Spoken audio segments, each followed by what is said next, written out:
Hello everyone, welcome back to another 8:30 RPG video. This one's going to be a little shorter. It's another workshop. Now, today I was thinking a lot about oracles as usual. I think about solo RPGing a lot, like what systems to use. My own system I've been working on for a few months now, and I've done some videos about that recently. Um, my current campaign, the Misfortune. My next campaign, the Galactic Tide, and then uh, side one shots that I have a tendency to try but then drop. So I don't really. It's hard to say if I really want to do that every so often to take a break and step away from my main campaign, the Misfortune. But I don't really, I won't leave it off the table. So when I'm thinking about or playing my long campaign, the Misfortune, I recently adopted my own rules into it. Now, after playing it for that solid hour, I might regret it. Because here's the issue. Uh, it's still a work in progress. And that can really screw with the concept of playing a long campaign.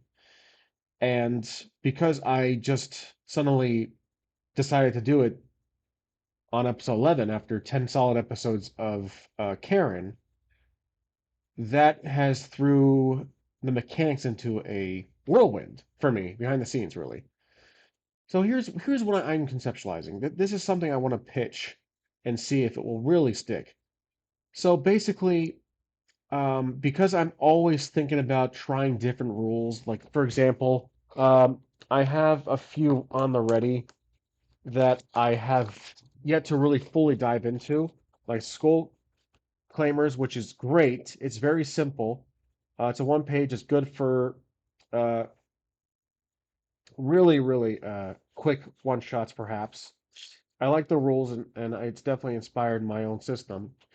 Lasers and Feelings is very interesting. It's very nice and quick to get started and simple to learn, and it's for sci-fi. This perhaps can be adopted into other themes, but there's no combat system. While Skull Claimers does have a simple combat system, though I'm slightly confused at the chance to act feature. But again, and that's can always bend the rules. Then you have this is I think Dungeons of Worlds, I believe it's called. Worlds of Dungeons. And this is I believe this is the same creator who made Lasers and Phasers. John Harper says here. Yep, J.S. Harper. So this one is a little more robust. It has quite more focus on original dungeon crawlers, OSR. And But as good as the stats are, and a similar method to rolling the dice compared to the Lasers and Feelings, while this one has attributes, there is no essential dungeon, no combat system, which I from my expectations that with dungeon crawlers, you do occasionally have to run into enemies and you have to combat them. Now, I didn't grow up playing dungeon crawlers, and I regret that, though my generation was probably one or two ahead of dungeon crawlers back in the since 70s, 80s. Um, I think that this is a great foundation to perhaps homebrew or makeshift your own combat system. And the rolling of dice perhaps could serve as the combat itself. This is what got me to thinking about just using an oracle. So the rolling the dice system that is on here and then Lasers and Feelings essentially for everything practically while you roll under and over feelings and lasers and feelings. This got me to thinking about using an oracle as the actual game rules. So here's what I'm pitching. Um, Using a boundless, ruleless game system, an oracle. And I've already developed my own oracle. I've adopted many different ideas into one. I've done a percentage. I've tried the percentage rolling system, which is always a good go-to for last minute uh, percentage questions. I have the simple one. I'm just using a D6 or two. But recently I've been using a lot in Misfortune was the D6 or more based on red versus blue. So blue is for yes or positive, red is for no or negative, or enemy and my character. So if the question is a 50-50 question out of the player's control, I'll roll it and just see, oh, look, 6-2. Then the outcome is favorable for our character, or it's a yes. It's a good yes, because the difference is really the difference is the degree of the outcome, the severity, the basically the magnitude of the outcome. Now, if I feel that the question is highly favorable, but is more likely to be in the player's favor, then I'll roll 2d6, and I would choose the higher of the highest roll as the victor. So 5 compared to 3, ignoring the 1. But that gives it as what's I would say is an advantage roll with the Oracle. This is a method to keep the experience random, but also favorable. Now, what I've also thought of is called a story moving oracle question, or just in favor of the story, one you really want to push the story to a certain direction. This is basically what I call a total roll, and I combined the two instead of choosing the highest of the victor so that it'd be 6-6. Now, this is the problem with my method is that these numbers are so close, I have to decipher this 6-6, which the result would be questionable. In my misfortune videos, I have dropped these rolls before and just re-rolled. Essentially, it's my game, it's my rules, and it's my story, so I can make shift as I want. But these questionable ones can actually play out fairly well. And then, of course, this could screw up and you can roll quite less than a no, even though you want the story to go that direction. So if I really have to spoon feed it, I would do a very last ditch effort and include 3 dice, which this still technically can lose. You can still roll a 6 no and only roll a 3. So three ones basically. So I would take this and roll it. Oh, hey, look, I would basically just have the sum over the the red. So, and then vice versa. You would basically do if you think the outcome is not favorable, then I would do 2, and I would choose the highest. If I really don't want it to happen for the story, which is very, very rare, I don't typically go this far, I would that's basically combine the reds to so 7/5. But I've never have, and I probably never go 3-1 for no. I try to ask my questions in favor of the player character, so that you would have my rolls will typically be 2 or 1, depending on the story. 3 if I'm desperate for the story to just get pushed along a certain path. I like it the way it's going. So, and then that's basically the general oracle for yes or no or probability questions for chance, essentially, especially with luck since the outcome is so unpredictable. Now, we also have the oracle tables. So in all honesty, I have been using a lot and perhaps too many. There's the mythic one, which is the one page Oracle, but I think I have hidden away here somewhere. Yeah, it's not really in reach right now, but it's a one page mythic uh, Oracle. You guys have seen it before. It's a percentage system, but I don't need to use it anymore because I have the D6 system. So it defeats the purpose of just relying on someone else's Oracle while I have my own. And I also have the percentage Oracle system, which is the D10 and the T10 and 100. And I'll ask percentage if I don't feel like using this method. I'll go like, let's see, what are the chances my character can defeat this goblin while the goblin is sleeping? So I would do a surprise attack. Well, 80% perhaps, or 90%. So also consider the environment. Maybe there's a lot of twigs on the ground, or there's a lot of dirt, uh, you know, but I'm able to sneak. So 75, 80%, I would say, 80% on a roll. If I'm within that 8% from one to, from 0, 1 to 80, then look, I rolled a 4. So I easily, this is a super successful roll. I easily take the goblin out while he's sleeping. So that's the percentage system. I think this one is a good go-to when perhaps it's a backup oracle. If the D6 is really pissing me off, I would use this system. But I think for now, my default system is the 2 or 1 D6 method, or sorry, 3 or 2 D6. Now we also have these goofy looking fate uh, positive negative. It's not really too smart for me to use these because I already have a method of like, hey, there's a positive situation or a negative situation with the fact that there is already I have a versus die. Because rolling these, I've tried it once or twice before, but I really don't see a need for them. I bought them some time ago thinking that they would probably pay off, but four positives happen out of an outcome. I don't really see how I can uh decipher this instead, like, because I can't really control this compared to, these are numbered and it's more controllable for the outcome, though, one can defeat the other. This one's like, what are the chances that my character can fall through a trap when he's walking down a dungeon path? And I'll roll this, and it's like, okay, there's a really good chance, compared to one positive scope is that maybe he has a torch, but the two negatives are like, and the floor is unstable. There are some wooden planks I'll fall through. Maybe this is good for like building a scenario up in my head before actually pursuing it in the story. But again, I've become really I'm not a fan of these dice anymore. Perhaps it could be good for quantity, for counting something, or the quality of something. Like, what's the quality of the dagger I found on the ground? It's not so good. But also, again, I can do that with this. What's the quality of the dagger I found? And it's really good, 6 to 1. So again, that defeats the purpose. There's no reason for me to use two methods of oracles on top of each other.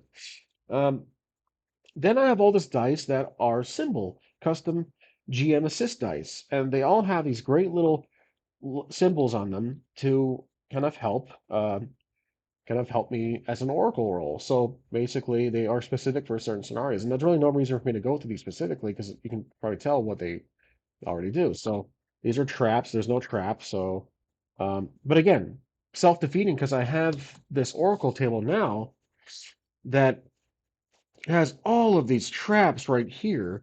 Now, earlier in my last game, in Misfortune episodes, I was using this page right here. I neglected to use the object page. There's a whole literal section for creating an object based on the type. So trinket, treasure, document, accessory, weapon, and armor. This is, by the way, the juice, I think it's called, the juice oracle, which I ignore this part here because it's own little fate check. I ignore that and just kind of use this area vaguely while using these a lot, and then use this section uh, majority of the time. And on the back, there's some questionable things. Some of it I can use behavior, weather. This is two-sided paper, so it's easy to go through. Encounters, but a random event. But I don't know. This stuff is very specific. They seem kind of disorganized to me, but maybe I'm just reading it wrong. But I really do like the side third, two-thirds of this oracle for me to use in whatever system. So how can I transform this into a ruleless, boundless game, whether it's sandbox or it's a specific story? Well, I actually think it's possible. I would have a character sheet. If I find a template online that has a basic looking character sheet, I'll print it out, put it on my clipboard, or I'll just use a little note card. Have my character name, age, race, backstory, what they like to do with their lives, their profession, what they hope for, their misfortunes, their perks, their quirks, all the stuff that really would build well with a narrative. Because I think going this route is huge in storytelling. So since you're writing a story, and I would continue to do the journaling method, I do like doing that, as bad as my handwriting is. It does help me lay out my ideas and keep track of my adventure. But this, for a one shot, perhaps it would have to be a really quick one shot. I'll have to really keep the story moving, keep it going, exciting, a lot of epic, a lot of random encounters. I would assume that that would be suitable for a dungeon crawler. So I'll have a very basic character sheet on here. And another downside to this I want to mention is that how do I track HP or statistics? Well, the profession of the character is a big hint as to what the character is good at and what they can do. Their backstory, like if they're a wartime veteran or if they're a archaeologist, that would also aid in certain questions for the oracle. Remember, the entire purpose without using rules is asking the oracle and just considering the options and the advantages the character has or disadvantages, again, using red if I have to. But the Oracle is essentially the game. Everything is depicted by the Oracle. And because it's still rolling dice, it's not like a percentage roll. It's unexpected. So even if my character's good at picking locks, something can go wrong if this is a 6 over 2 dice of possible positives. The lock breaks, etc. So that challenges me to keep telling the story, which again, this channel, the purpose of solo RPGing for me is to strengthen my storytelling skills. And I still think I have a lot of work to do, and I'm very inconsistent. So again, then again, I love doing this, and it's so damn fun compared to what I've done in the past with my, just different hobbies. So this is definitely something very entertaining for me. Um, Now, going back to the character as far as combat goes, that's the other really significant challenge here. How the heck when I do combat, when I'm not tracking what health the enemy has, what kind of weapon they're holding, narratively I can. But it's all logic. It's all by chance and questioning the oracle. So my character out of roll, do I have an advantage in approaching this enemy? Okay, I do have an advantage, and I'll probably look up here like at the oracle, like where am I? There's a D10 list. I roll. Above, so perhaps I'm perched on it's in a large cavern. And I'm up above the enemies. Now, what are the enemies doing? I can roll. Are they even aware of me at the moment? They are aware of me, so they're looking straight up in the air and they see me walk out. So, but I have a height advantage. So I'll just keep rolling with it basically. But the thing is, there's a lot of rolling required. So I'm gonna say, can my character pull the bow out in time and fire the first shot before they do? Okay, I am able to do so, and I keep doing blue if I consider it an advantage. So one goblin who is a special a ranger class fires a bow at me. That doesn't hit, but however, because they're down below, half a mile down below, doesn't hit me. Now, this is where I need to say if it's advantage or total. Well, I would have to re-roll, so I keep forgetting to do that. Now, this is for advantage. Does the goblin hit me? The goblin does not hit me. It's 5-2. But if it's like near the very end of the battle and I want to kind of push the victor towards the player, I would be take the total of that roll, which it's kind of cheating, but again, I'm telling the story myself. So the last goblin's left, I jump down and we're wheeling sword to sword, close range combat. The goblin is tired. I'm tired. So that would be really a 50-50 chance. But I want this battle to end in favor of the character. Again, I can still roll a 6 over these two if they're both 1 or 2. So am I able to best the goblin with the sword? And it looks like I am not able to best the goblin. Oh no, I'm sorry. I'm supposed to ask the question from the goblin's perspective. Is the goblin able to beat me? But I keep forgetting I'm supposed to ask the question from the player's perspective. So let me fix that again. Am I able to best the goblin with everything considered? And it looks like I am. That's a total considered roll of 9-3. So that's the concept of battle. And I would have to keep track of how the character is in my condition. Like, is he feeling okay? Is he hurt? Is he badly wounded? His leg is injured. That is all narrative. There is no statistics whatsoever. I'll probably keep track of currency if I find gold pieces, etc. But that's really the only number on there. Everything else is narratively. So my weapon is a shield. My weapon's a sword or rapier. I have a large shield, or I have a chainmail armor on, brigadine. Um, so that is an idea for the character sheet itself. Now, to close out the video, let me know what you guys think. I also have these dice here to keep track of damage, like where it's a hit. And I hit the goblin in the right arm. And how is the goblin now after getting hit in the arm? Hilarious, but pleasant. The goblin loves pain. So that would throw some comedy in it. The goblin's like, oh, that feels really good. Now, that's really weird, but I think it's pretty freaking hilarious at the same time. So these dice can be kind of either helpful or very annoying. But in any event, that's my idea. Will I do it for misfortune? I think so. Let me know what you guys think. The problem with this is that I keep changing the rules I'm using for misfortune if I implement this. But my story. However, I'm curious. I've seen some very good comments from you guys. Only have a few or so people who watch these videos, but that's okay. Not the purpose of my channel. But the fact that there are some people commenting, that's terrific, and I really enjoy the advice. Because again, I'm new to this, and I'm trying to find a a method for the madness here. But thanks for watching, and I'll see you guys next time on 830 RPG.